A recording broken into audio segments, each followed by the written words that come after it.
that, and since we are going to talk about emotional intelligence today, one of the main tools, as I would say, for emotional intelligence is mindfulness. And anytime I sit down to do anything which requires my entire concentration, I do a little exercise, which I'll suggest all of you can also do it once I explain it to you. The name of the exercise is being in the here and now. Now, what I have to do is I have to think about something that is occupying my space, my mental space as of now, which has got nothing to do with what I'm going to do in the next 2 hours when I'm interacting with you. So as of now, if I have to think something that is occupying my mind space, which is not connected with what I'm going to do in the next 2 hours, it is that my daughter is coming from Mumbai after 1 year and I have to go and pick her up at 1 o'clock from the airport. So what I do is I say, okay, I'm so excited as of now to be able to go and pick up my daughter from the airport at 1 o'clock. But for the next 2 hours, I choose to keep this feeling and thought aside so that I'm in the here and now to give my maximum value to everyone around me. So this kind of gets me to the moment. And I will suggest that while I switch to my slides, you could also think about a thought in your head which could possibly divert you from making the best use of these 2 hours, and then choose to set it aside so that you are here to receive the greatest value and give the greatest value in the next 2 hours. So while you do this exercise, I'm going to switch to my screen showing my slides. So I'll just give you around 1 minute to do so.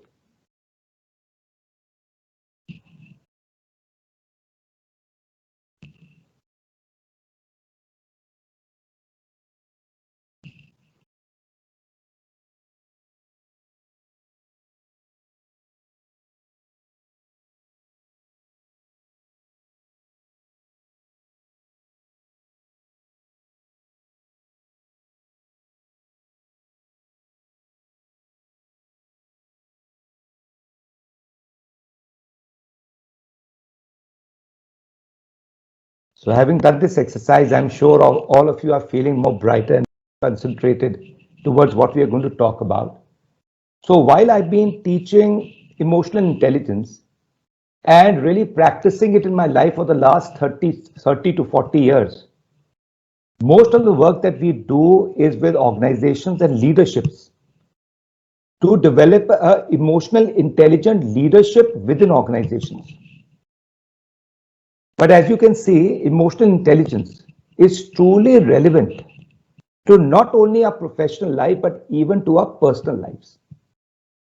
And as I always like saying, you can't segregate your personal life from your professional life, because what you are in your personal life actually is seen by people even in your professional life. So emotional intelligence as a concept and as a practice truly needs to be demonstrated first in our personal lives and then take it along, and it will automatically happen. You will also start demonstrating it in your professional life. So with emotional intelligence, in the next 2 hours, we are going to cover a few parts of emotional intelligence. Firstly, learn what is EI really all about and why is it really important in the present rapidly changing times. Also enhance understanding of the 4 competencies of emotional intelligence. Understand emotions, how to recognize them, because most of us aren't very good at recognizing emotions that we are feeling. And once we don't recognize them and acknowledge them, we are not able to counteract their negative input to our performance. And that's the next thing that we are going to talk about. How does emotion really impact performance? We are also going to learn a tool to be able to take stock of what I'm feeling at any point in time. And hopefully, if I'm not feeling so bright and motivated and happy, what can I do to turn the dial, both in terms of motivation and happiness? Also, we'll talk a bit about brain science because emotional intelligence and brain science are integrated, completely integrated in their understanding of each other. And we are living in a fantastic where a lot of research has been done on the brain science, and neuroscience is telling us a lot of things about why what happens to us and why we're not able to control it, specifically in context to emotions. And then we are going to talk about some strategies we can take away from this 2-hour session to start using it for better emotional self-control. So this is what is going to be some parts of what we are going to learn. We are also going to see it from a context of a learner and a teacher. So both of them very, very important. The more emotionally stable you are at a particular point in time, the more your thinking and logical brain, which is required for doing your task in your professional life, is able to give its best off. And we'll talk about why is it that there's a seesaw relationship between emotional brain, our emotions, and our brain. And there is a seesaw relationship. I am so mad that I just can't think. Or I was so mad, I didn't know what I was doing. So all of us have got into these situations, and there is a neuroscientific reason for it. So it's not that we have not been able to do it. Our physiology does not allow us to do it. So with this little backdrop, let's jump into identifying what is emotional intelligence. And I would like you to put into your chat box your understanding of what emotional intelligence is really all about. Just use the chat box and just type it. What do you think is EI? And since I can't see the chat, I would request somebody who can see the chat to be just read that out as people start typing. The more interactive you make this session for yourself, the better your own learning will be. So what is emotional intelligence in your context?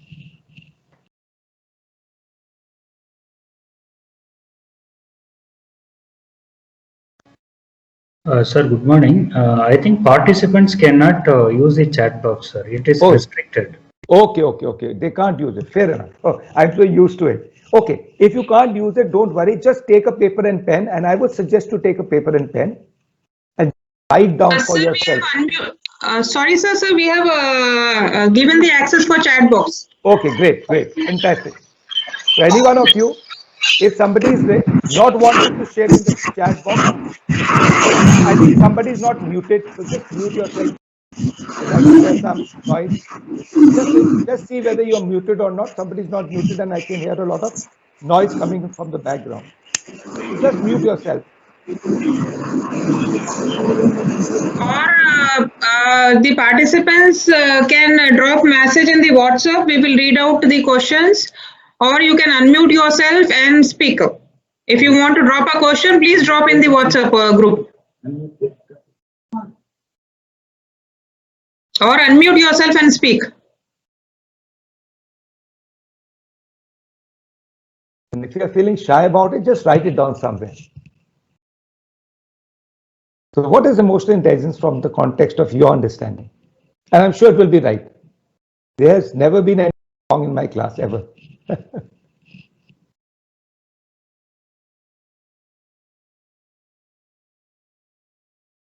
Okay, since I would have believed that you would have written it down from your understanding, let me tell you one of the definition, and there's no right and wrong definition. So emotional intelligence is the capacity to recognize one's own feelings. So start with me first, being able to recognize my feelings, being able to recognizing the feeling of others as I interact with them, and then manage my emotions well in myself so that the relationship that I'm having with the person I'm interacting remains at a level that I want it to be. Sir, there is one question from Karthik S. Yes. What is a positive way to relieve the stress, sir? Yeah, we'll come to that. We'll come to that. How do you relieve stress? One of the things that you can really do is mindfulness.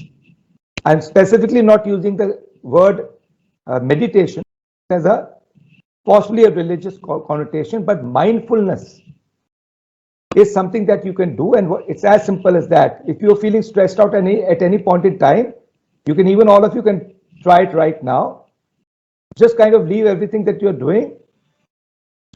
Focus on your breath.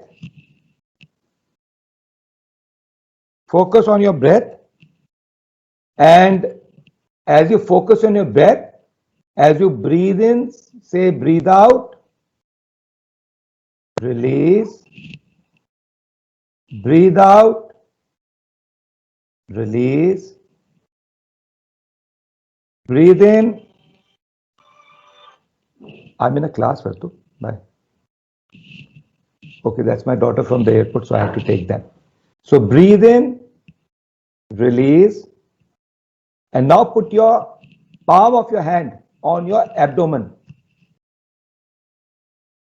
And now when you breathe in, allow your breath to reach your abdomen and let it expand outwardly. And then release. Breathe in, expansion of the abdomen. Release. So this is an exercise that you can always do. Start focusing on your breath at any point in time. And the moment you are able to focus on your breath, what really happens? Why does the stress reduce? Because stress normally happens when you start thinking about a future event or a past event. That means you are not in the moment. As somebody so beautifully said, there's rarely a problem in the present moment. In the present moment, let it be the worst thing that can happen. Like my mother. Yeah, in the moment that I was there with her, when she was lying there and I was seeing her, there actually was no problem. It was as it is. But when I started thinking about the future, how will my father, what do I need to do for him? My stress levels kept on increasing. So getting into the present moment is the surest way of reducing stress, because 60% of what we think will happen never really happens. Right? So that's one little exercise you can do. So, okay, with that little sidetrack, let's go to the main part of this, and please keep putting your questions there. I will keep around 15 minutes at the end to take these questions so that we are able to finish what we have planned to do. Okay, now emotional intelligence is actually a kind of intelligence which is distinct from academic intelligence. So you have an IQ and you have an EI, emotional intelligence, and both of them are distinct in themselves, but they are complementing each other. So if you have academic intelligence, right, and you do not have emotional intelligence, the chances of your success in life are going to reduce. At the same time, if you have emotional intelligence but have no academic intelligence, again, your chances in life are, in your professional life, is going to reduce. So both of them complement each other. So what behaviors would you see in a teacher with high academic intelligence but poor EI? So just write it down. As a teacher, what do you think a teacher would be doing if she has fantastic grasp and competence of her knowledge, but really does not have the emotional intelligence to listen to people, to take questions, to understand what people are feeling, understand things from the perspective of their understanding rather than your own understanding? So what would be a few things that you will see this teacher doing? Or if you're a student, what would you see again this teacher doing in a class like this? Something to reflect on. Okay, this is the definition which I like the most. Emotional intelligence refers to the ability to understand and manage emotional encounters. So what is different between the previous and this definition? Just think about it. Here we are talking about situations, right? Emotional encounters are what? As I go through situations, and especially when I go through situations which are emotionally disturbing, how can I understand myself and manage my emotions in those encounters is what truly is emotional intelligence. John Maxwell talks about it beautifully. He said it is good management of bad experiences. So good management of bad experiences helps you achieve success in life, because the fact of life is, irrespective of where you are born, irrespective of what you do, irrespective of where you are working, each one of us will certainly have bad experiences and we cannot avoid them. That is a part and parcel of life. Sometimes when we go through a bad experience, we always say, why me? But the question is not why me, why not me?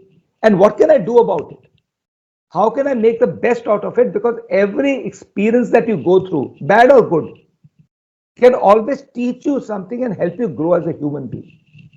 So emotional intelligence is the maturity that one becomes, the mature that one becomes in his journey through life.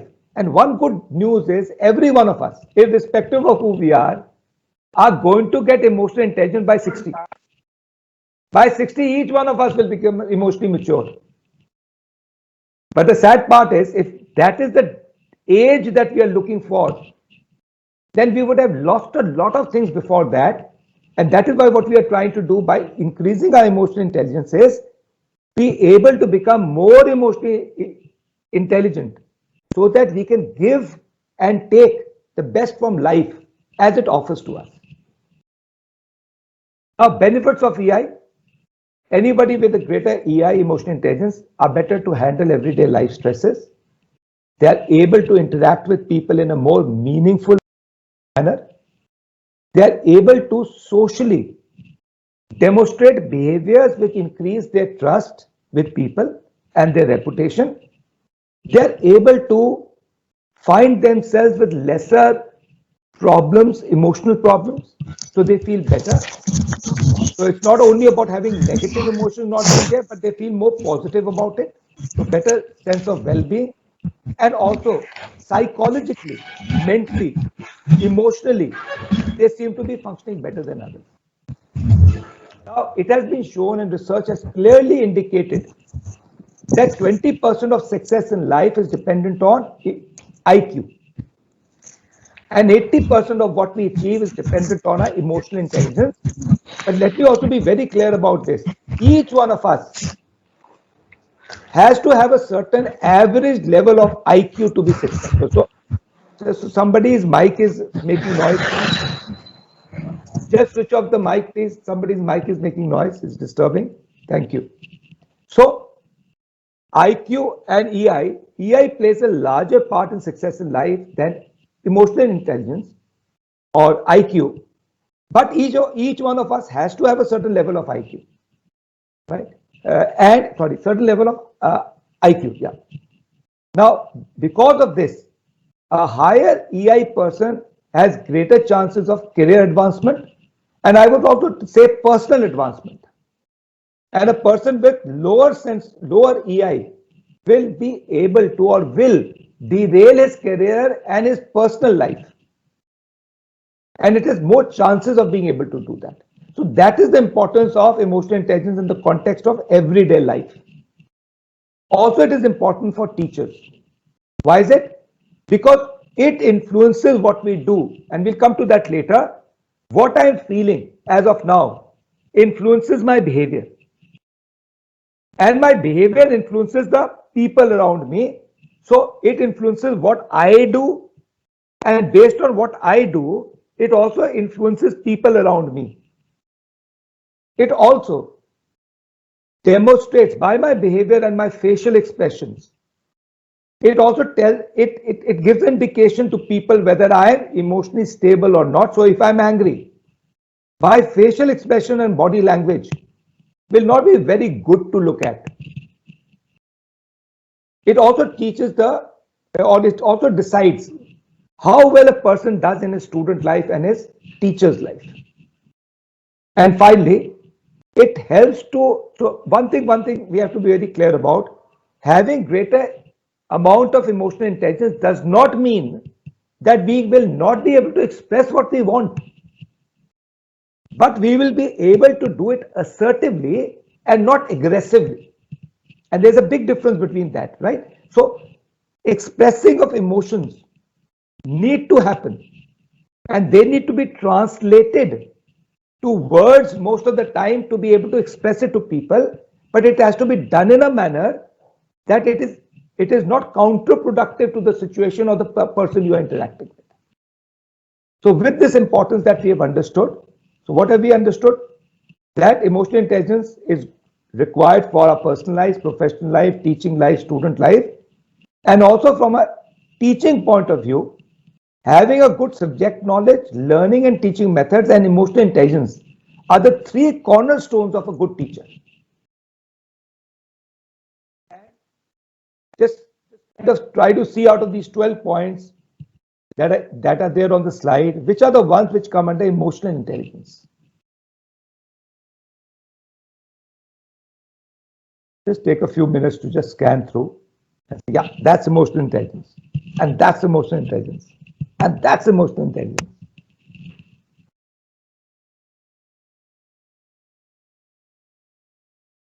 So from a teacher's point of view, approachable, demonstrates empathy, being a good listener, and making eye contact. And why are you making eye contact? Because you can read a lot of emotions of what the student is feeling. Has he understood what I'm saying?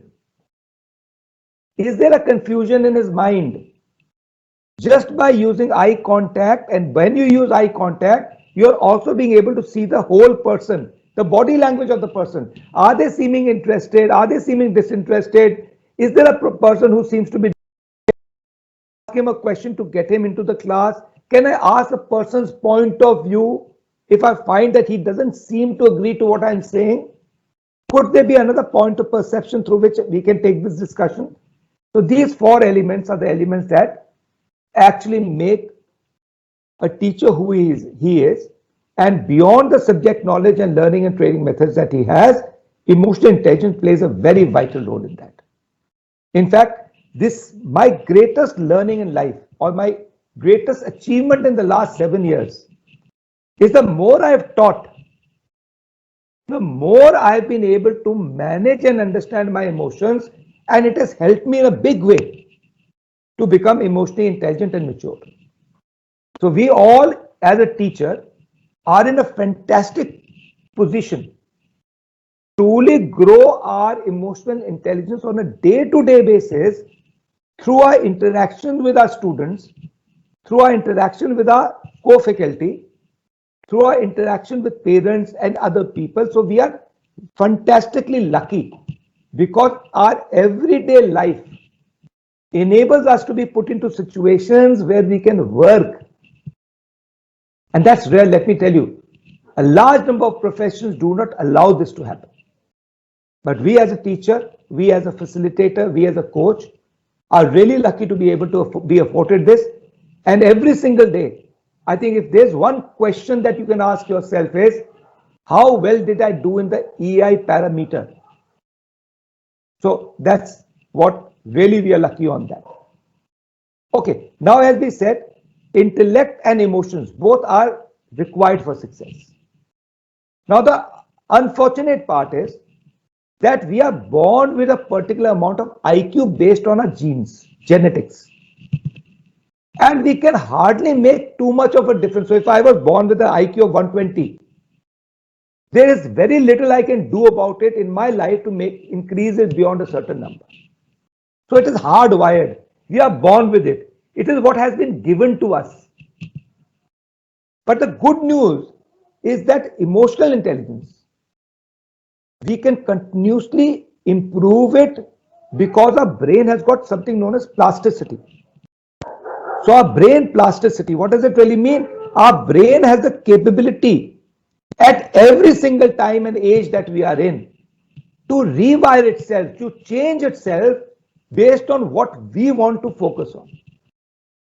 So the great news is none of us, and that's true, some of us will be born with more emotional intelligence than others, but seeing myself independently, I can continuously rewire my brain because rewiring of brain is connected with behaviors and behaviors are connected with emotions. So neuroplasticity enables us to do that. In fact, in my own life, I think I've grown as a person in the last 7 years more than I've ever grown. And I've learned so many new things in my last 7 years, which I possibly wouldn't have learned if I was again not in the teaching line. So can you think of one new behavior you have developed over the last 1 year? And it could be what have you started doing more of that you wanted to do, or doing less of something. And if you reflect on that, you will realize that each one of us, hopefully, and I'm just hoping, have been aware and have made attempts to become better as a human being and improve some behaviors of ours which were not giving us the value that we wanted. And that is the proof that the brain can always change itself. There are 3 things that you require for a brain to rewire itself, to create a new behavior. The first is focus. What do you mean by focus?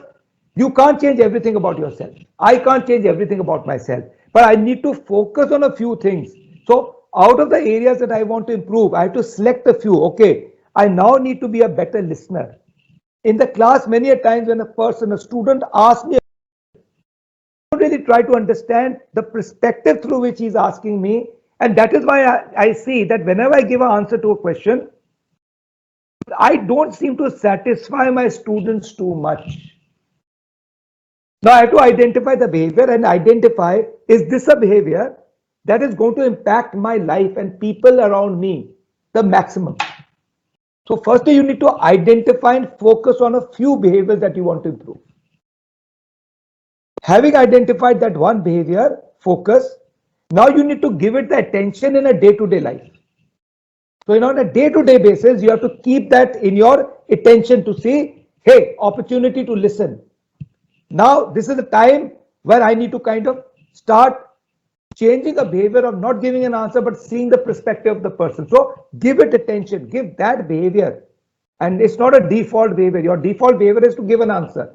The new behavior, I need to listen and ask a question back to understand whether I've understood the question from the perspective of the learner. So you have to give it attention in your day-to-day life. While so many things are happening, you have to bring your attention, like we brought our attention to what we were learning, to that event and see that event as an opportunity to test out and practice my new behavior. So focus, attention, and third is practice. Every single time I try a new behavior out, for the first time, it's going to be the hardest to do so. But as I keep practicing it over and over and over again, I find every subsequent demonstration of the new behavior becomes slightly more easier than the previous one. And then there's a saying, the neurons that fire together wire together. So what is a behavior? A set of neurons connecting with each other. So the neurons that fire together, that connect together, or which fire meaning connection, wire together, wire meaning becomes hardwired. New behavior forms when you start using a set of neurons to work in a new behavior way. That is when you start conducting or having new behaviors and better behaviors in your life.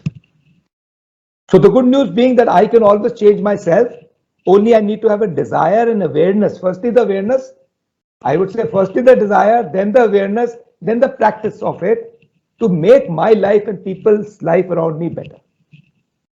So having understood what EI is, why is it important, let us see the 4 competencies of EI. So the 4 competencies of EI are, firstly, self-awareness. Second is, what am I feeling now? What is happening within me? Next is, what do I do with what is happening within me? That means self-management. Then social awareness. What is happening around me, in my organization, in the person that I'm interacting with? What is he feeling? What is his perception? How is he looking through this situation from? What lens is he looking through? And then having understood his perception and being aware about him, then becomes, what do I do in this situation to have better relationships with the person? So just put your hand like this as if you are holding a small ball. Just put your hands like this as if you are holding a small ball. A small ball, let's say a small tennis ball. And now grow your hands as if they would move if this ball was to become bigger, like a football. So you'll find When you're holding it as a tennis ball, this is what it is. When you start growing it and seeing it growing to a football and maybe a basketball after that, your hands are moving from inside out. That means every single change that happens within us has to start within us first. So that is why, from a sequential point of view, the EI competency is self first, others later. So self-awareness, self-management, leading to social awareness and relationship management are the 4 competencies that we need to work on. Now there are total of 19 EI capabilities, total of 19. 3 of them under self-awareness, which is emotional self-awareness, what am I feeling? Accurate self-assessment, what are my strengths and what are my areas of development? Because the fact remains, none of us will be perfect. I can't be good at everything. And I have to be aware of it and be confident. That brings to the next self-confidence, to believe that what I am good at is what I am good at. But if I'm not good at something, it's absolutely natural. So I must have the appropriate level of self-confidence within myself of who I am as a person. So these 3 are the capabilities under self-awareness. Under management, it is emotional self-control, transparency, right? Do I tell people what I am doing and why am I doing it? What is the intent of it? See, most of the problems in life happens when people misunderstand your intent. And why does it happen? You judge yourself by your intent, but people judge you by your behavior.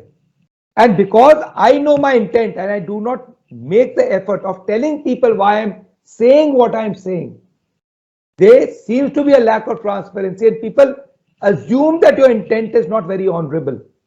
So you need to be transparent with people and express yourself. Then there's adaptability. So different strokes for different folks, different strokes for different situations. So I need to be an authentic chameleon. A lot of us have been told, don't change your colors, girgit ki tarah mat bano. But that's not what is factual today. We must be like a girgit. We need to change our colors based on the situation and the person that I'm talking to, but only for, again, I would say, changing colors and being adaptable for the larger good. If I'm doing it for my own personal good, then it's not good, right? But if I'm doing it for the larger good, for a common good, and I'm changing my behavior based on the situation, a person is angry, I'm keeping myself relaxed. A person is doing something which is not right, I'm able to assert myself. So I should be adaptable in situations. Then I should be achievement orientation. What is achievement orientation? Result focused. Initiative, being proactive. And one of the most important, I would call it one of the most important EI competencies that there is, that is optimism. How can I be enthusiastic about life? Right? So these are the self-management. Coming to social awareness, 3 of them under social awareness. Empathy. Empathy is what? Understanding other person's point of view from his perception and understand why he's feeling what he's feeling. Service orientation is seeing your life as a life of service. Somebody said this so beautifully. What is life worth living? What is life worth living? Not to make each other's life easier to live in. So we have to see our life, whatever we do, as a service to others. And then it is organization awareness, knowing what my hierarchy of my organization is, what are the structures of my organization, how do I manage myself in my organization based on the needs of the organization. Then last but not the least is relationship management, in which the first is inspirational. You need to be inspirational. How do you become inspirational? When you start walking your talk. You can't talk something and then demonstrate it differently, because 90% of what people learn is not through words but by seeing actions. All my life, I've been telling my son not to be angry, not to be angry, not to be angry. But when he became an adult, I saw him always being angry. What happened? The truth of the fact was that while I was telling him not to be angry, not to be angry, not to be angry, I in my daily life was demonstrating anger against everybody. So my son did not pick up what I said. He picked up what he saw me do. And that is why to be inspirational, you need to inspire people not only by your words, but your words need to be backed by action. So walking the talk is what inspirational leadership is all about. Influence. Again, like John Maxwell says, leadership is influence, nothing more, nothing less. Life is influence, nothing more, nothing less. If I can't influence people, and I can do it both ways, I can negatively influence you, I can positively influence you. But I need to be able to influence people positively, because if I can't influence people, I can't get them to my side, my point of view.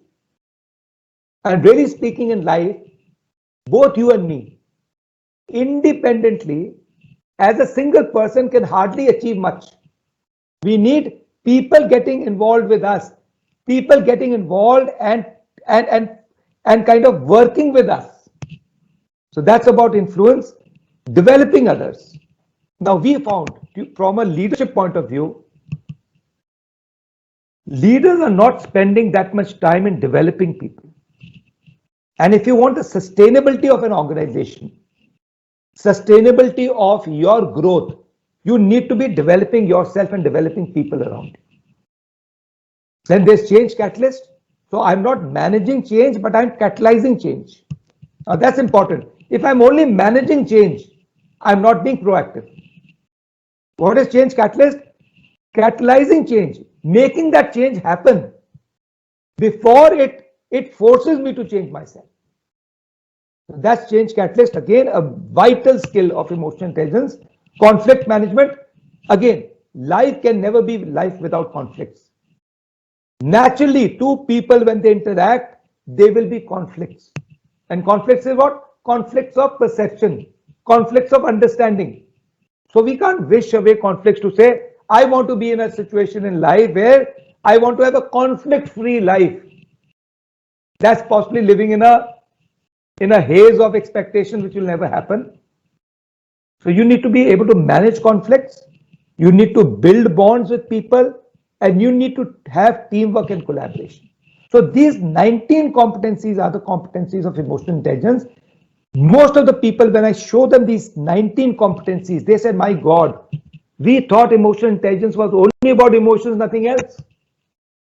But now when we see this entire plethora of 19 capabilities, we now realize why EI is important. None of this you can do without your emotional intelligence being high.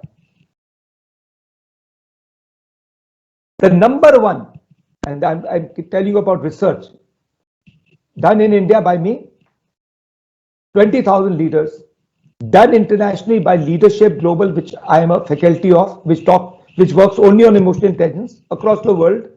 The number one need of any leader today to develop himself and where he is found wanting is empathy. Those days are gone. The 20th century, right? Where the leader knew everything, where I had to tell you what to do and you had to do it. No longer any single person has the answer to all the problems in this world. No longer I alone with my thought process can find answers to all the problems that I'm facing or challenges I'm facing in my life, both professional and personal. For that, I need to take people along. I need to understand different points of views. And that is where empathy comes in. So empathy, a very, very major role. Okay, pick up one EI capability for each of the 4 EI competencies that you would like to demonstrate while interacting with students.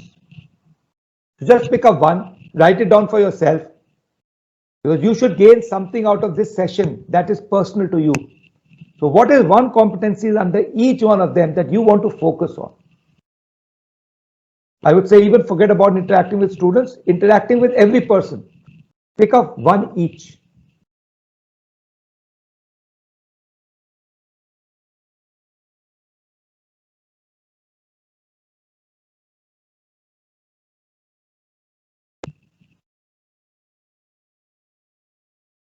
So if I was to pick up at this point in my life, I would continue to work on emotional self-awareness from the self-awareness point of view. So I become better at it, but I still want to get better. From self-management point of view, I need to be more transparent. Because I have a team with me, I at times assume they understand the importance of certain things that I tell them, but that's something I should not assume. I must express to them why a certain thing is important before I tell them what they need to do or get their opinion about it. I need to also be more empathetic towards people. And out of relationship management, I think change characters is something I need to work on. So each one of you pick up one each, and then we can go forward.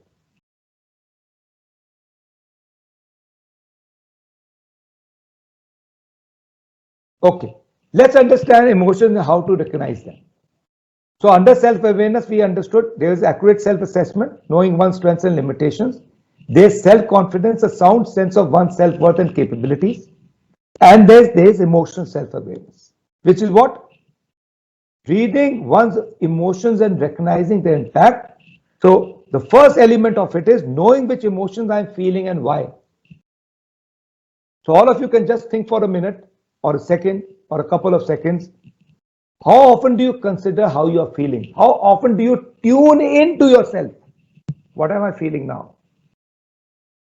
Just take a few seconds to be able to ask yourself this question. What am I feeling now? And try to articulate that with one word or two words. So right now I'm feeling motivated and excited. Just two words. Try to limit to one or two words of what you're feeling right now.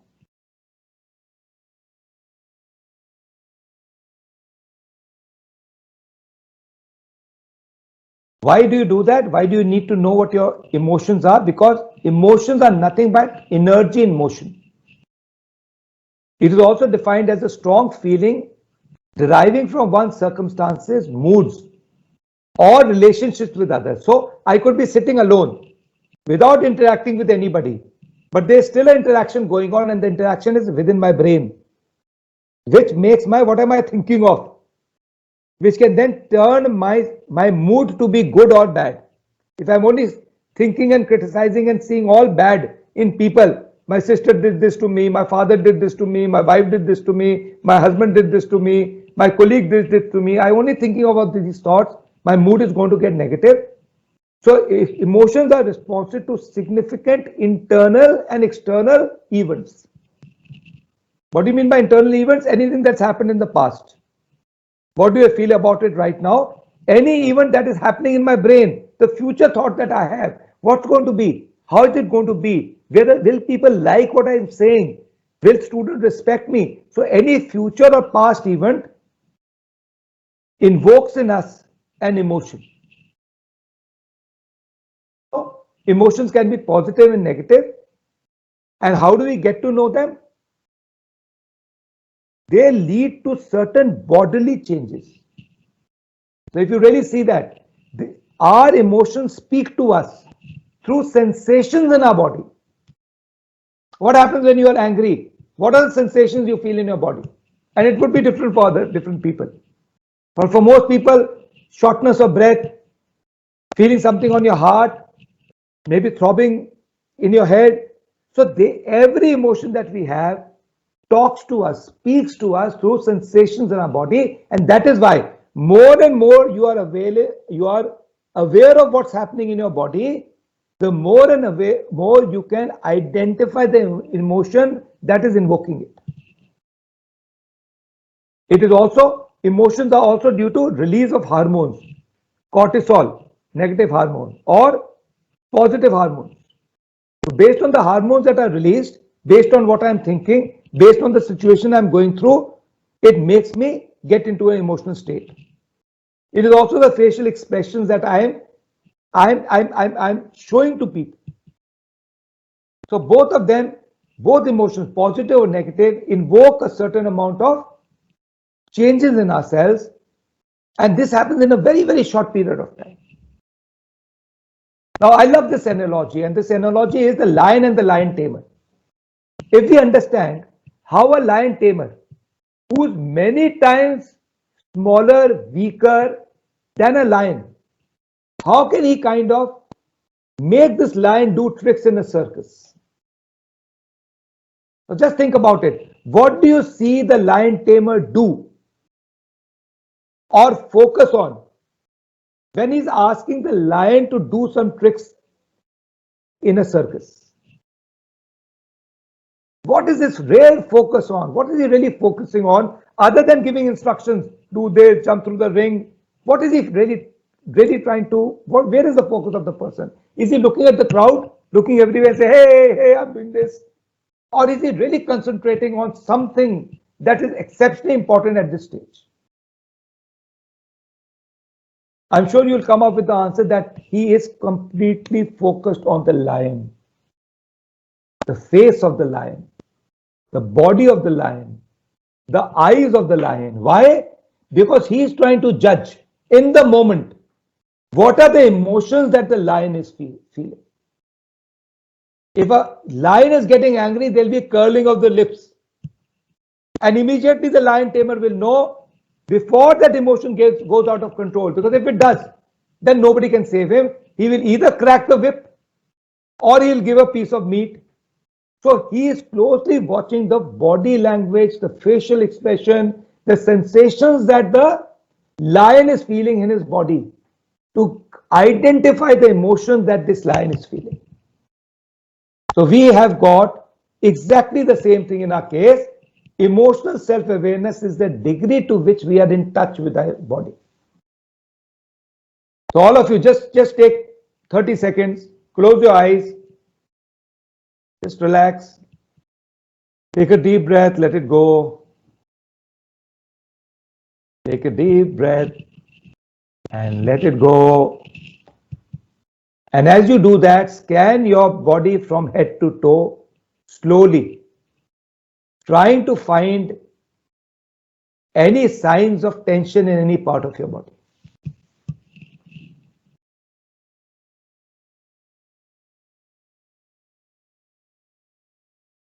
Now, every sensation that you have is connected with a particular emotion. The more and more you are aware that when I'm getting angry, this is what my body sensations are. When I get jealous, this is what happens to me. When I'm afraid, this is what happens to me. The more you are in tune with your body and what it is saying to you, the more you the emotions that you're feeling. So if we are in touch with our emotions and listen to them, we will be able to manage ourselves better. And that brings us to the next topic of how do you identify, how does emotions impact our performance? So I'll just ask you to just take around 30 seconds of reflecting on what you have learned and write down for your own self 3 things that you have learned so far. Just write down for yourself 3 things that you have learned so far. I'll keep quiet for 30 seconds now.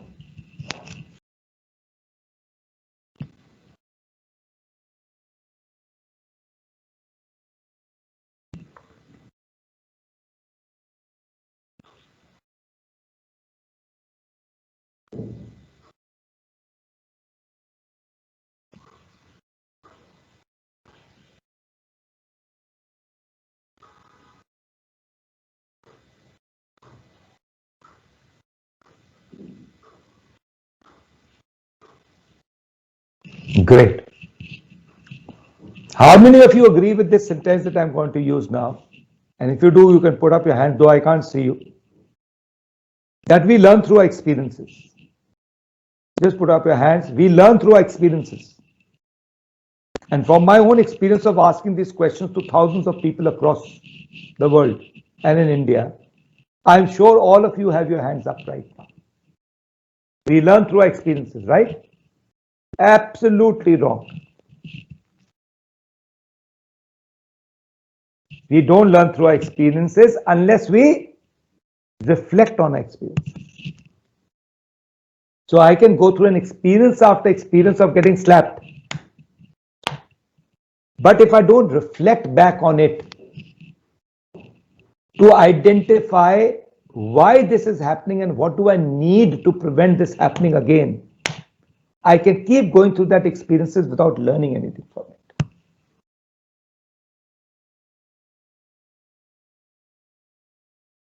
So reflection is a very, very important part of life. If there's one thing that you can do every single day of your life, is before you sleep,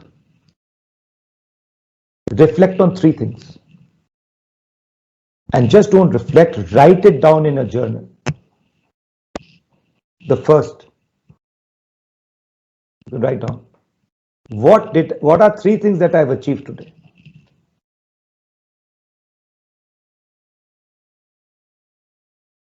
Second, what are 3 things that I've learned today? That's a difficult one. What are 3 things that I've learned today? And the last, but a very, very important part, what are 3 things that I should be grateful for?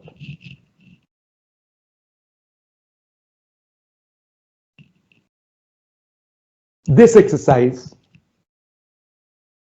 will change for the better your own emotional intelligence, and I'll talk about it why as we go forward. When we go to the neuroscience of emotions, I'll tell you why this exercise will truly change you like no other exercise in the world can do. But you have to write it down. 3 things that I have achieved today, 3 things that I have learned today, and 3 things that I should be grateful for. Okay, let us also understand the impact of emotions on performance. So how many of you, and I'm not being able to move my slide, and I am here able to. Okay, so realize the link. So next thing, after knowing which emotion I'm feeling and why, emotional awareness is also realize the link between feeling and what I think, say, and do. So how do feelings impact my behavior? Recognize how feelings affect performance. These 2 things are important for us to understand, and that's why we are going through this exercise. Everybody seen an iceberg or read about an iceberg? So what is unique about an iceberg? 1/10 of it is above the water, remaining is below the water. In our life, if we kind of represent our life with that of an iceberg, that 1/10 part of our life that people can see, that are demonstrable, are the results that we have achieved, the outcomes that we have achieved in our lives. That's above the water. I can't say I've achieved something and somebody's tell me, show me. And I said, no, that I can't show you, no. So all achievement, all results, outcomes necessarily have to be seeable by people, observable by people. And all of us want better results in life. There's no doubt about it. Better results is what we want in life. What drives results? So yeah, what drives results? Just imagine 2 students, one student getting good results, one student not getting good results. So what is it that's really happening that is making this person? Somebody said, Pawan, attitude. I say, okay, great. So if he has a good attitude, but he doesn't do anything about it, will it help him get results? The answer is no. So attitude doesn't really matter, or it matters, but that doesn't only matter. Anything that a person does, it is a behavior. So behaviors drive result is the first element we must understand. A student who's good has good behaviors. He gets up in the morning, or maybe he studies in night based on whatever he does, but he's following a set of behaviors over and over again consistently over a period of time. And that is what gets us results. So behaviors get us results. So if behavior drives results, what drives behavior?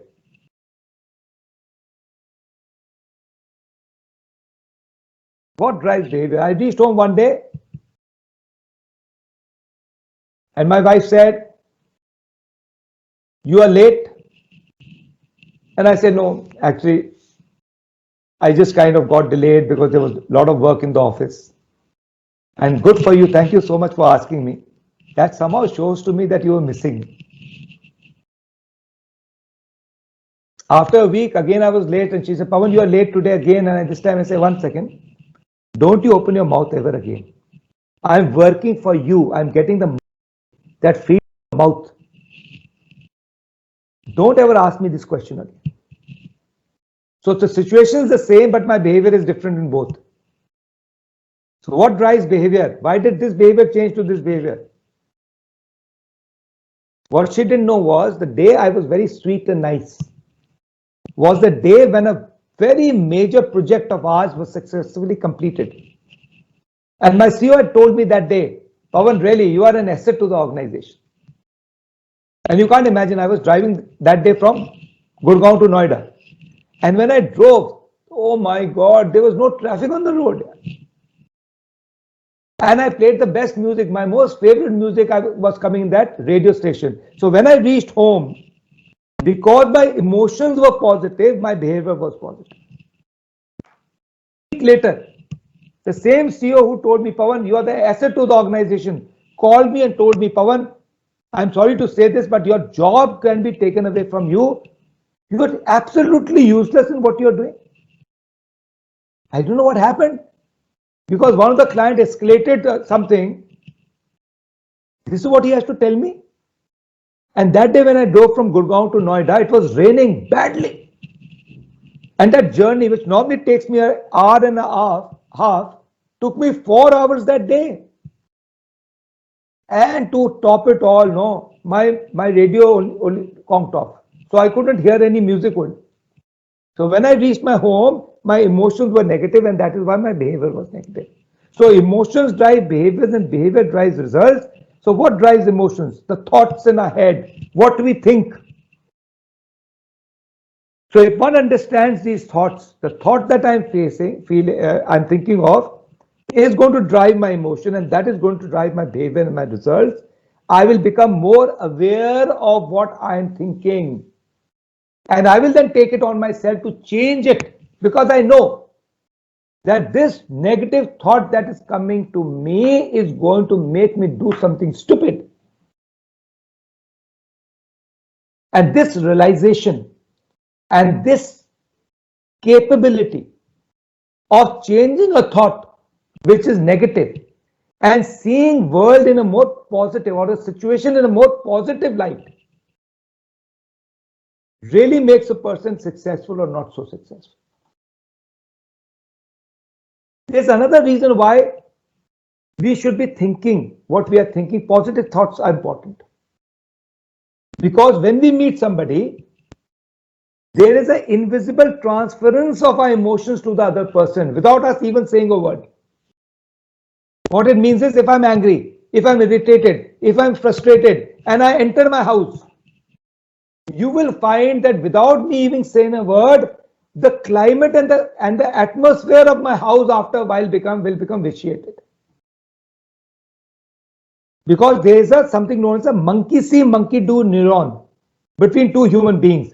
I am able to judge what the other person is feeling based on his body language and facial expression. And whatever he is feeling also starts becoming my emotion. That's why road rage happens. One person comes out, yells, shouts, he's angry. The other person who sees this happening also gets this emotion, and he also becomes angry. So he also becomes angry. This person seeing him angry becomes more angry, and then they get into a cycle where one of them hits each other. In fact, I learned this the wrong way, hard way. In fact, again, I left the army, got into the corporate world, staying at Noida, traveling from Gurgaon, where my office was day on day and out. So after 3 to 4 months, my wife told me, Pawan, let's go and have coffee outside. So we have a kind of unwritten rule amongst us that if I have to tell her something which I know she won't like, or vice versa, she has to tell me something that she thinks I will not like. It should never be done in the house. It should be done outside in a coffee shop. Because there what happens, even if you don't like it, you can't do much about it. You can't create a tantrum there. People are watching you, right? So I said, "So today I'm going to get something." I said, okay, let's go. So we went to one of those cafe coffee days, sat down. She started talking about the weather. I became more and more nervous. I said, okay, come on, Ritu, tell me. What is that you really want to tell me? She said, Pawan, I don't know. I can't put a finger at it, but there is something that has gone completely negative about you. You have an aura which is negative. I said, what do you mean? Why are you blaming me? Why do you say that? She said, see, what happens is you go to office at 9 o'clock. I'm okay at that point in time. I'm laughing, I'm chatting, I'm talking to people, I'm connecting with people, I'm doing my housework, I'm singing at that point in time. The children come back from school, I go and pick them up, we hold hands, we sing songs, we come back, we talk about what's happened in school. I make them do homework, they're happy, I'm happy. Then they go out and play. I also go and start going for my walk. Everything is happy and nice till the time at 8 o'clock when you enter the house. I don't know what happens. And that's why I've been able not to put a finger at it. But between 8 to 9, the moment you enter the house, the atmosphere of the house becomes negative. Children start fighting, they have not fought throughout the day. I start feeling irritated. I've never felt irritated throughout the day. What is it that you bring home that makes everything negative? At that point in time, I did not know about this. So I said, you blame me for everything. It's your problem, not my problem. But the fact was, the entire day's frustration of my life, I was bringing those frustrations back home, and that negativity that I was getting was easily being transferred, emotional transference, to people around me who interacted with me. So not only does emotions impact your performance, emotions also impact the performance of people around you. In fact, there's a study and research which says the mood by which a boss enters the office becomes the mood of the office within 30 minutes. So that's how important emotions are. They do not only impact us, they impact people around us, and that is why again the need to be able to manage emotions better. So let us learn how do we do that at any point in time, right? Let's say today, right now. You will either be feeling motivated or demotivated. So this is motivation here, 1 to 10. Then there's happy. You could be unhappy or very, very happy, excited about life. You could be at a scale of 1 to 10. So you could be motivated or you could be happy on a scale of 1 to 10, 1 being minimum and 10 being maximum. So as you are right now, try to put a number to how motivated you are and how happy you are. Just put a number. It could be 5, 7, it could be 10, 10. But put a number for your motivation level, 1 being minimum and 10 being maximum, and similar to your happiness, how happy you are.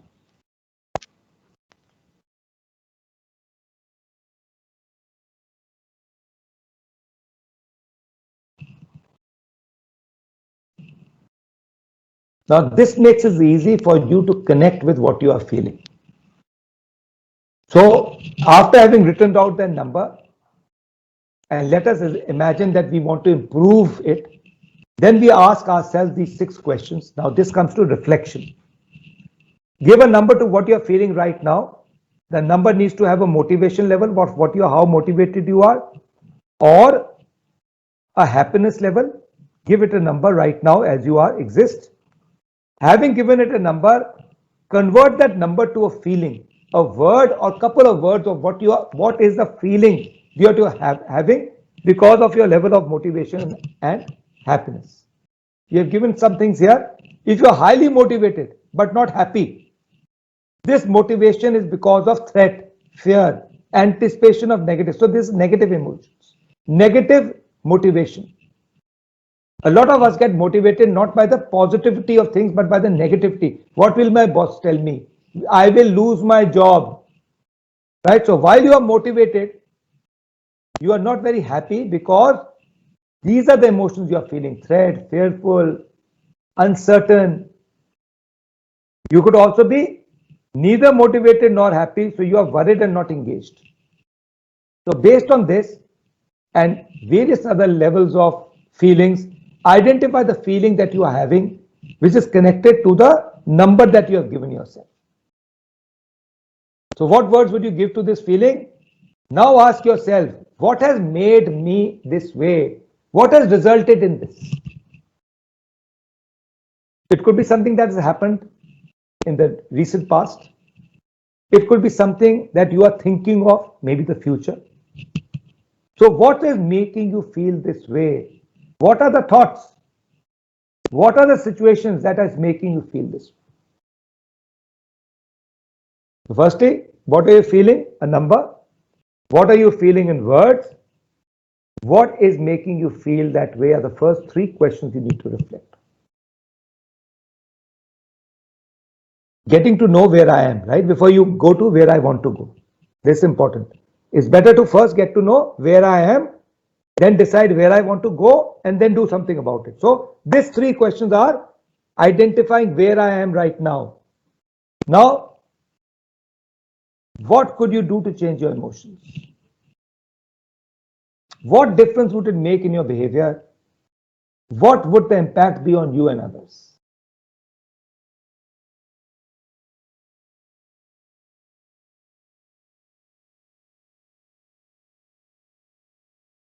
Start putting a timer in your watch. Start doing this 4 to 5 times a day based on the alarm that you have got. This will increase your emotional self-awareness. You will get in more tune with what your emotions are. You will also be able to identify two things that we have learned: how this emotion is going to impact my behavior, how this emotion is then going to impact my results. So this will increase your self-awareness. So till now, what we have done, if there's any question, please be free to ask. And I would request someone to tell me what that question is, because I can't see anybody here. So any question that you have so far. Sir, I have given access Okay. for them to unmute. Okay, they so you can unmute and ask me any question, anything that comes to your mind. Even they can type, I can read the questions. Yeah, you can even type. So if you are unmuting yourself, give your name out if you want to. Otherwise, I can't see you. So you don't have to worry about that. Any question that you have as of now. Good morning, sir. This is Satish. Hi, Satish. How are you? Yeah, fine, sir. It was nice listening to your lecture, and you have deeply rooted the problem also. Yes. So my question is are there any tools to measure our emotional intelligence? Any tool to measure our emotional intelligence? Fantastic. Thank you so much. Great. So there are a large number of tools. The ones which we use is known as LEPA. LEPA stands for Leadership Emotional Intelligence Performance Accelerator. So there are a large number of tools that are available, emotional intelligence tools. You'll find it. If you Google it, the one that we personally like is LEPA, because as I said, our primary work is on making leaders more emotional intelligent. So LEPA is the one that we do. We also do a culture survey of the organization, which gives the emotional intelligence of the organization. It's known as LOCKS, Leadership Organization Climate Tool. So what's the climate of the organization? The climate is reflected by the emotional intelligence of the leaders. So there are a large number of tools. So you just have to Google it. I would suggest now there are two kinds of tools you will get. One is a psychometric tool, right? And the second is a 360-degree tool. Now, while psychometric tools are good, we have found from our experience, specifically in regard to emotional intelligence, a 360-degree tool is a better tool than a psychometric tool. Why do I say that? See, we are not very good a judge about our behaviors, because we can't see ourselves. And what is emotional intelligence? We have broken emotional intelligence into 19 competencies, but in each of these competencies we have broken into 4 behaviors. Because every emotional intelligence competency that you have is demonstrated to an external world by a behavior that you demonstrate. So there are 92 behaviors that not only you judge yourself against, but the people around you also give you input anonymously. So our LIPA tool enables you to do a self-assessment. It enables your boss, your manager to report on you. It enables your peers to report on you. It enables your direct reports to report on you. So you get a larger context of how people see you. And then what happens, it's very exciting. I've seen, and just very humbly I'm saying this, I've seen very senior CEOs break down after they get this report because they can't imagine the kind of inputs they are getting from people around me. They say, Pawan, I'm not this person. So then I only give them one sentence to, I say, you judge yourself by your intent, but people judge you by your behavior. So while your intent may not be that, the behaviors that people are seeing in you are different. So there is somewhere a misalignment between your intent and your behavior. And so I hope I've answered a part of. Yes, sir. Yes, sir. Yes, Thank you so much. Thank you, Satish. sir. Can I spell that, sir? L-E-P-A. L-E-I-P-A. L-E-I-P-A. Okay. L-E-I-P-A. Okay. Okay. Thank you. And there's a free tool I can give you. It is known as Leader Shaper. Leader Shaper. This is a free tool. Again from us. Leader S capital S-H-A-P-E-R. So you can go to any of these, the Google Play Store. You will be able to get this tool. You can, it is only for you. So you will do a self-assessment about your emotional intelligence in that. Yes. That's free to use. So Leader Shaper is a great tool to use. LIPA and leadership. Leader Shaper you can use free of charge. It is a self-assessment tool, and that is a 360 tool. If you want to do a LIPA, you will necessarily have to come through us. So we will set it up because it has to be anonymous. Right? Sure. All the inputs that we get, we don't share with you who told you what. We say, this is what the peers are saying. This is what the your DRs are saying. This is what other people are saying. So you get to know a gist about it, but without getting to know which person specifically said what, which is important for any 360 degree to be successful. Okay, great. Lovely question. Great question. And any other question? I think I have one more question I can take. Hello. Yes, please. I can hear you, sir. Sir, though we heard about many theoretical things like talks, books, all those things, but it's very difficult to materialize in the practical life. On the process, sometimes we just practice for some time, then consistency we're not able to maintain.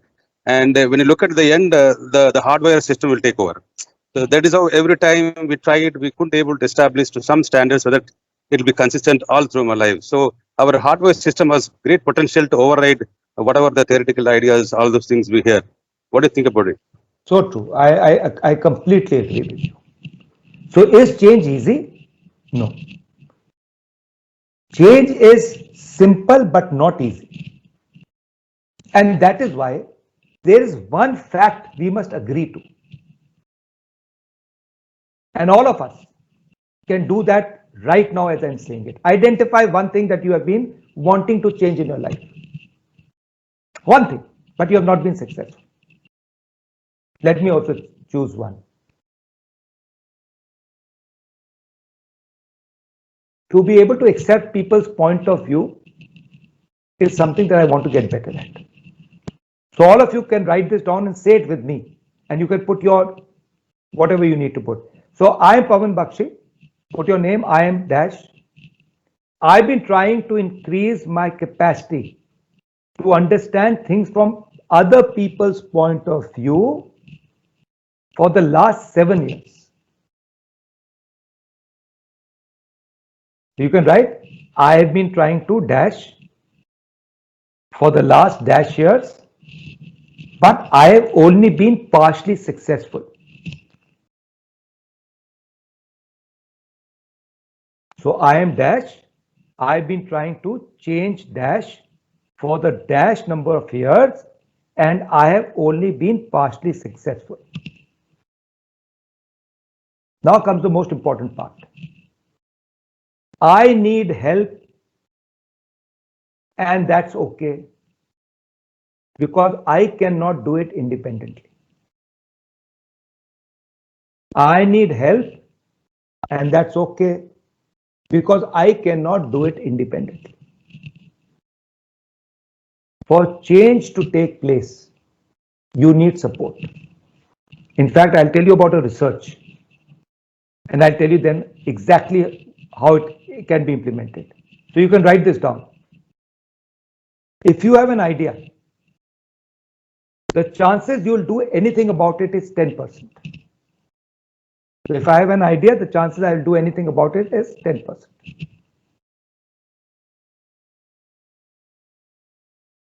Second, if I have an idea and I put an end date by which I will do it, the chances of me doing it goes to 30%.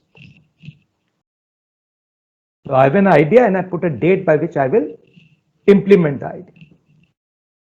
Third, I have an idea, I put an end date. Now I make a process with milestones. The chances that I will achieve it goes to 50%.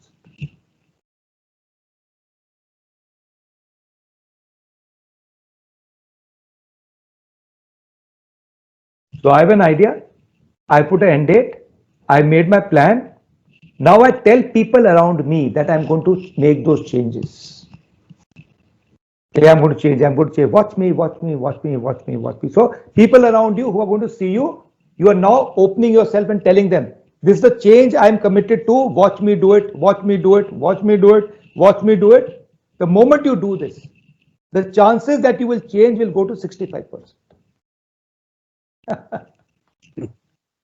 Now, if you put the last step, this 65 becomes 95. Wow, what a jump, no? So would you like to hear about it? Yes, sir. Yeah? Okay, for that you have to pay me money and attend my class. No, I feel gregarious today, I'll tell you today. Okay. So you had an idea, you put an end date, you made a process with milestones, you told people around you. Now you choose an accountability partner whom you meet on a weekly basis and tell him what you promised and what did you do and what are you promising for next week. Now the moment you have an accountability partner, this 65% becomes to 95, and somebody in my class asked me, sir, how do we finish off that 5%? So I said, never in life anything is 100%. We are all trying to increase the probabilities of success. So we have an answer to 95%. You need a coach, you need a mentor, you need a person going through the same journey with you. You mean to say the life coach like that, sir? It could be a life coach, it could be your own peer going through the same program with you. So what we do in our interaction with organizations, we never do a 2-day, 3-day, 4-day program, never. We follow that with a 90-day action plan. Oh. And what we do is, we make them into pairs. So let's say you and me have gone through a program, we have identified 10 things and you could identify your 10 things to improve, I will identify my own 10. Because none of us can change all the 25 or 30 things that we have been told, and we don't need to. Because out of 25 things that I've learned, I could be good at some of them, right, already. You could be good at them, some of them already. But we identified 10 odd things that we need to change. You choose yours, I choose mine. Then we become partners. And every week, you and me sit down to say, and we just say this, against this change that I wanted to do, this is what I had promised to do, this was I was able to do or not able to do. So you commit to each other what you are going to do next week and report out to each other what you have done, so that you are able to reflect on what you did well and what you did not do well. And then what we do, we have a coaching call with them every 2 weeks, where everybody talks about what he has successfully done or not done successfully. So fundamentally what it means is, change needs people to support you. You need people to support you during change. You cannot do it alone. It is not easy to do it alone. Yes. Right? So great question. Fantastic. Thank you so much. for your insight, sir. Thank you very much for insight, sir. Thank you, sir. Thank you so much. And lovely questions. I wish I could just take questions, because I find that every single question that anybody has ever asked me has only added value to the program, because these are the real life issues that Yes. each one of us is struggling with, right? Yes, And this exactly. is what we need an answer to. We don't want theory any longer. Yeah. There's enough theory in this world, right? But we Yes. need support, and that's where a coach really helps. And Yes. this really will help you go Yes. forward. Or you choose a partner who, do you know the best accountability partner whom I have? Yes. And I'm telling you something, please listen to it, but also please be aware that it may go completely wrong. Oh, My own wife. right. I tell her what I'm going to change and how I'm going to change, and I hold myself accountable. It can break a marriage also, so so do it with care, right? Okay. Okay. Thank you, sir. Okay, thank you so much. Okay, Thank you, let's thank move forward. We have half an hour, and I think we have enough time. That's not a problem. Okay, let us see the neuroscience of negative emotions. Why do they get triggered and how to control them? Now, these are 6 basic emotions that we have with us: sadness, anger, happiness, disgust, surprise, and fear. When you see these 6 of them, what do you really see? What comes to your mind? Just think about it.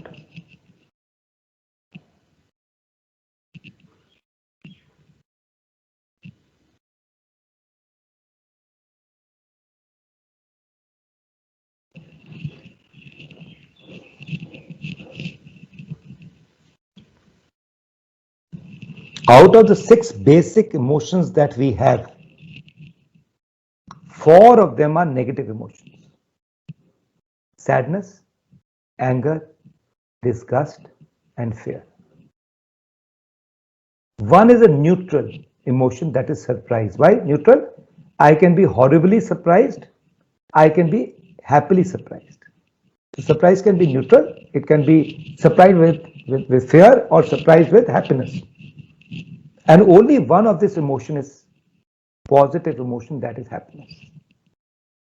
What does it tell us about human brain? It tells us that we have 6 times more negative circuits than positive circuits. So if you ever thought that you have more negative thoughts in your brain than positive thoughts, and you thought it was something wrong about you, let me assure you, are completely normal. The human brain has been designed to have more negative thoughts than positive thoughts.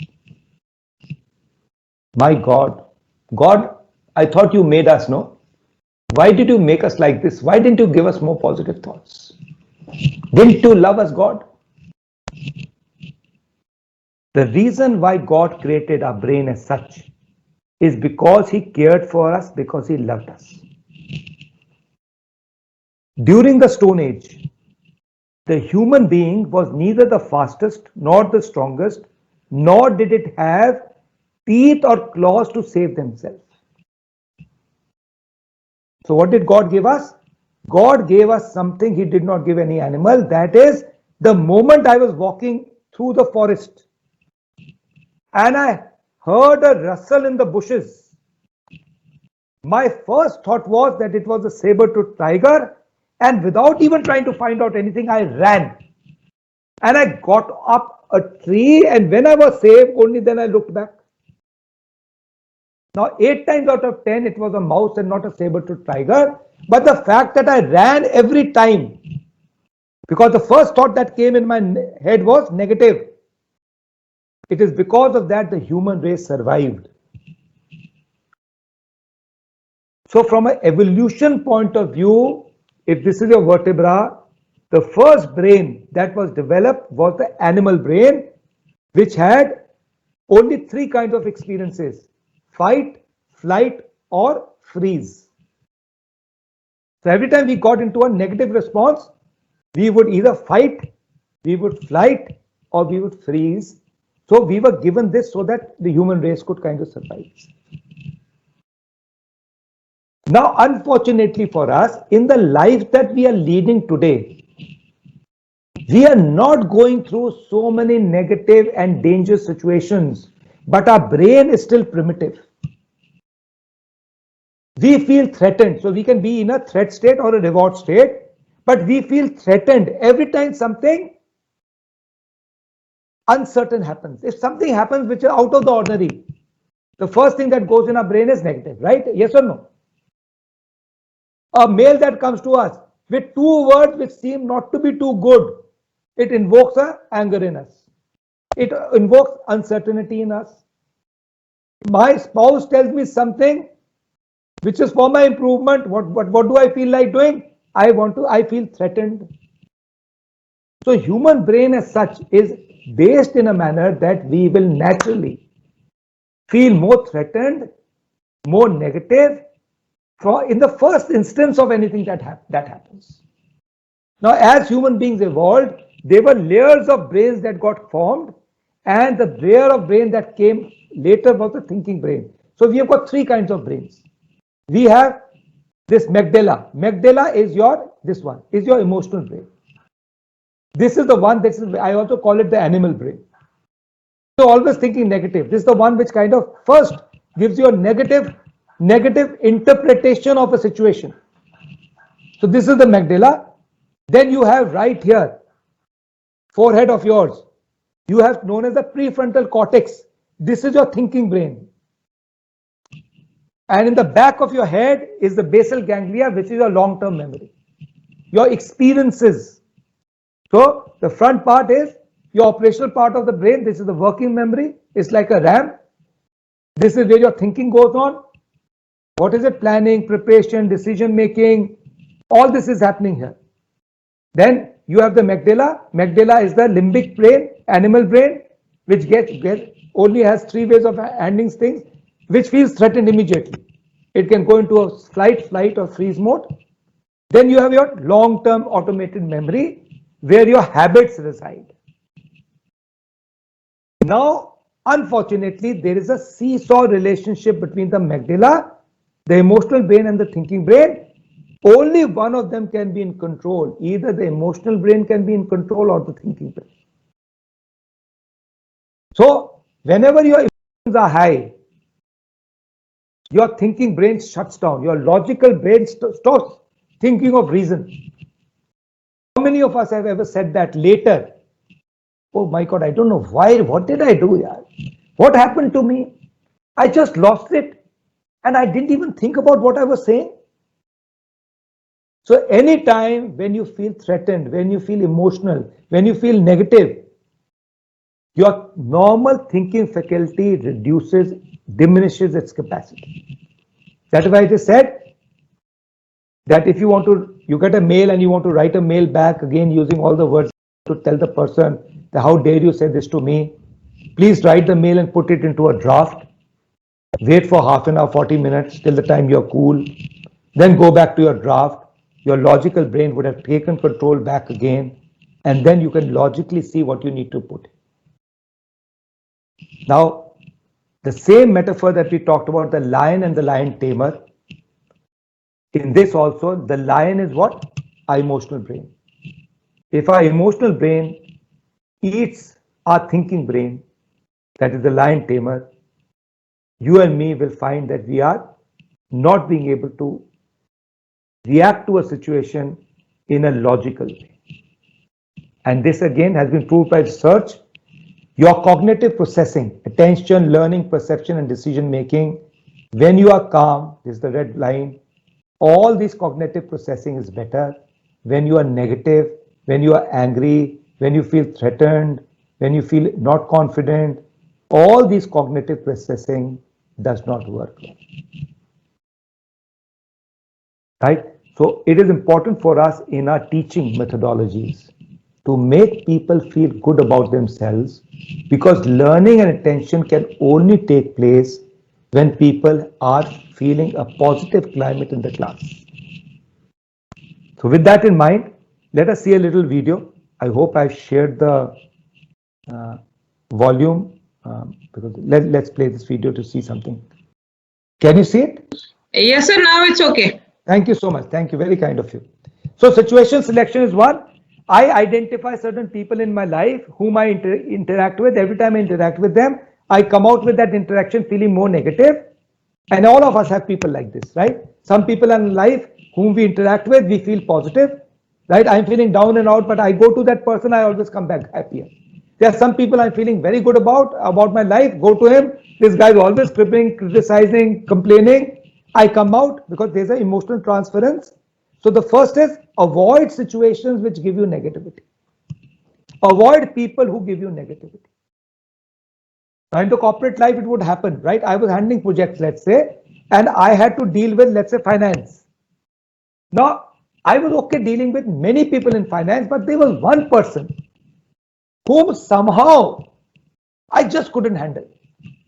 His way of talking was irritating, and I'm not saying he was irritating, it was invoking in me a reaction of irritation, anger, frustration. I could never interact with him. So whenever there was something that was required of him, I would never go there. I would send another friend of mine, another colleague of mine, who never felt this with him. So avoid situations which give you negativity is the first methodology of preventing yourself to become negative. This is known as situation selection. Now, this is possible in some cases. In some cases, it is not possible. If, let's say, this person is your boss. Now, you can't say, I'm not going to go to my boss cabin ever. Then you will lose your job, right? So, now comes the next methodology known as attention deployment. Now, let me do a little exercise with you. All of you, just look around the room that you are sitting in. Just look around that room and see everything that is blue in color, blue in color, blue in color. Just look around. Blue in color, blue in color. Okay, that's blue, blue. Just look behind you also. Oh, yeah, that calendar has got blue, blue book, blue poster, blue. Just look around you. Everything, focus on everything that is blue. Now close your eyes. Just close your eyes. I promise not to do anything funny. Anyway, I'm not near you. Just close your eyes and loudly shout out everything that you saw red in color. Now open your eyes and focus on red. Now try to identify everything you found red. You will find that whatever you focus on, you see more of it. When I said look at blue, you could remember some of the red. But when I told you to look at red, you could see more of red than you did before. Yes or no? So the great part is whatever you focus your brain on, you will see more of it. So attention deployment is seeing the glass half full rather than half empty. So I go to my boss and my boss is so irritating. Yeah. Whatever work I do, he finds faults in it. I don't know what's his trip. Yeah. I think he's got an inferiority complex. He feels threatened by me. Now that's one way of thinking. The second way of thinking is this is an opportunity for growth.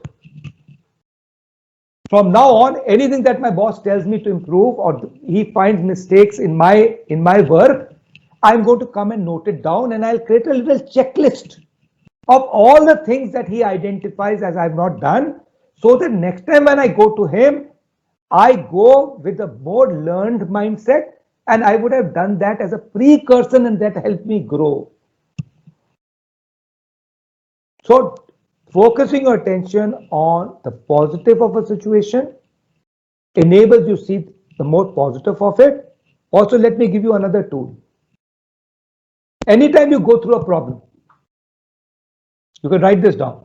Anytime you go through a problem or a challenge, write WTOH. WTOH in capital. So what happens in a problem? When you become problem, you see a problem, you generally tend to become more problem focused rather than solution focused. So the WTOH is the switch I'm offering you to change your mind from being problem focused to solution focused, because WTO stands for, write it down now, what's the opportunity here? What's the opportunity here? Because every challenge is an opportunity disguised as a problem. Every single time, whenever we see a problem or challenge, we learn from it and see it as an opportunity to grow, we will continuously grow in our lives. So attention deployment is all of that, changing your attention to seeing the negative to the positive, that you are able to get the best benefit out of it. Now it comes the next way of managing your emotion, that is expression. Telling people what you feel in an assertive way rather than aggressive way. If I don't tell people what I'm feeling and I bottle it up, it's going to do more harm, which is the next suppression. I'll talk about it. But if I'm able to express to the person, see, hey Rakesh, I just wanted to kind of have a conversation with you. Is this the right time to have it? Yes, please. Yeah, I just want to tell you one thing, that every time, in a meeting, whenever you contradict me, I somehow feel that you are trying to put me down. So my humble request to you is that whenever you have something that you feel as an advice you should give me, instead of saying that is wrong and that's how you start every time, can you just tell in a meeting, Pawan, I have a suggestion for you. It's for you to see whether it works for you. And if you could do it in that manner, I will be able to accept it better. And I really find at times that you give great value, but the way you say it doesn't allow me to take the value that you are giving me or offering to me. Can you please do it from next time? Is that okay with you? Or is there something else you want to talk about? So you are giving your point of view, but you are doing it assertively, not aggressively. Now the next comes is suppression. Suppression is a technique which most of us use. And there is nothing wrong with it. Why do you want to always express? Why do you want to go through everything? Somebody says something, you say, okay, invoke negative feelings, suppress it, forget about it, let's go forward. Perfect way of going about life, but there's a problem here. If we keep suppressing every negative emotion that we have, two things may happen. One is that our pot may fill up and we may burst at the wrong time at the wrong person. बूंद भर के negative हो गए, किसी ने कुछ बोला, उसने छोटी सी चीज बोली, पूरा जितनी नेगेटिविटी थी उसी बंदे पे निकाल दी. Second negative thing is about this is, if you start bottling your negative emotion, it also leads to physical ailment. So once in a while it's okay, but should not be done. There are other ways of doing it. The most important way of doing it for long-term change is known as cognitive change. Cognitive is thinking, using a thinking brain. Now think of a situation where you tend to get negative and react in a negative way. Over a period of time, you have identified certain situations like that. So now what are you going to do? Think of that situation right now. And you can't think of it when you are negative. When you have clarity of distance, after a certain period of time, think about that situation. And then ask yourself, in that situation, what do I feel? What do I begin to feel? What am I beginning to feel in that situation? Based on what I feel, what do I feel compelled to do? What is the behavior that I demonstrate because of that feeling? The third is, what do I need to be aware of? What is that behavior of mine? What is the impact of that behavior on people around me?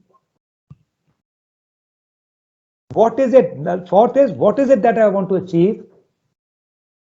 And does this behavior that I demonstrate help me in my goal achievement? If it does not, what is the alternate response that I need to demonstrate in that situation henceforth, which will help me to my goal achievement and not goal frustration? So let's say I don't want to be angry. And in a meeting, whenever somebody asks me a question, and Mr. X and Mr. Y do, I hate them anyway. They ask me a question, I kind of get into a rant, and my voice goes high, and I feel that I'm angry and I'm demonstrating behavior which is not very professional. Let's say that is what I want. Now I want to change it, and what do I say? I need to be cool and calm. I need to be collected. I need to tell them. I think that's a great point, but I think let's sit down after this meeting and let's discuss this so that we get to some better understanding of this. Let's say this is what you want to do. So a better way of changing a behavior is not by saying I will not get angry. Identify the alternate behavior and remind yourself about the alternate behavior. So if you go to a class or to this meeting and say, I will not get angry, I will not get angry, I'll not get angry, I promise to you, because you are reminding yourself of anger, you will get angry.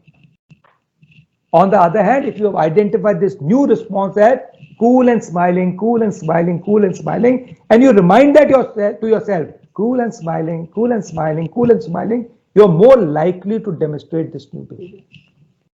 Over a period of time, when you start practicing this, you will be able to develop a new behavior of yours, which is more positive and more focused on the goal that you want to achieve. Now, with that being the last slide, let me just ask you to reflect on this. With what you have learned today, what do you need to do to